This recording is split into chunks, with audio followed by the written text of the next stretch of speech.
మహిళా సాధికారత మహిళా అభివృద్ధి కొరకు పాటుపడే పార్టీ బీజేపీ పార్టీ అని కర్నూలు జిల్లా మహిళా మోర్చా అధ్యక్షురాలు గొందిపల్లె మాలతి అన్నారు. కర్నూలు నగరంలోని బీజేపీ పార్టీ కార్యాలయంలో రాష్ట్ర అధ్యక్షుడు పురంధేశ్వరి ఆదేశాల మేరకు రాష్ట్ర వ్యాప్తంగా జరుగుతున్నటువంటి నారీ శక్తి వందన్ కార్యక్రమాన్ని కర్నూలు జిల్లా బీజేపీ పార్టీ కార్యాలయంలో ఏర్పాటు చేశారు. ఈ కార్యక్రమానికి ముఖ్య అతిథులుగా రాష్ట్ర మహిళా మోర్చా ఉపాధ్యక్షురాలు విజయలక్ష్మి, ప్రధాన కార్యదర్శి గీతామాధురి హాజరయ్యారు. అనంతరం స్వయం సహాయక సంఘాల ఎన్జీఓ మహిళలకు ఎలాంటి సమస్యలు ఉన్నాయి, ఆ సమస్యలను ఏ విధంగా పరిష్కరించాలి, ఏ విధంగా ముందుకు తీసుకెళ్లి మహిళలు అభివృద్ధి చెందాలని ఆకాంక్షించిన వ్యక్తి ప్రధానమంత్రి నరేంద్ర మోదీ గొప్పతనమని అన్నారు. మహిళలకు 33% రిజర్వేషన్ కల్పించి మహిళా అభివృద్ధికి పెద్దపీట వేసిన ఘనత ప్రధానమంత్రి నరేంద్ర మోదీకి గొప్పతనం దక్కుతుందన్నారు. కేంద్ర ప్రభుత్వం మహిళలకు ఎన్నో సంక్షేమ పథకాలు ప్రవేశపెట్టిందన్నారు.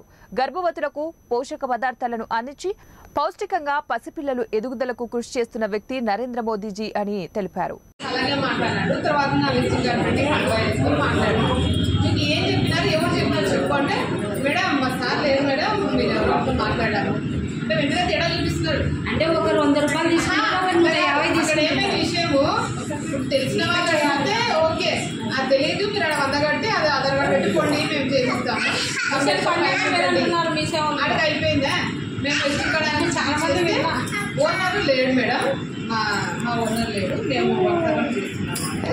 ఏంటి పరిస్థితి, ఓనర్ నెంబర్ ఇచ్చి అంటే లేదు అన్నాడు. పక్కన ఇంకొకరు ఉన్నారు కదా, షాప్లో కూర్చొని ఉన్నారు, వాళ్ళు ఏదో పిలిచి మాట్లాడితే లేదు మేడం మాకేదో వాళ్ళు చెప్పారు, మేము ఇక్కడ 100 కట్టించుకుంటున్నాం చేస్తున్నాం అంతే. ఇక్కడ ఎవరో గుబాక అమ్మేసి వెళ్ళారండి.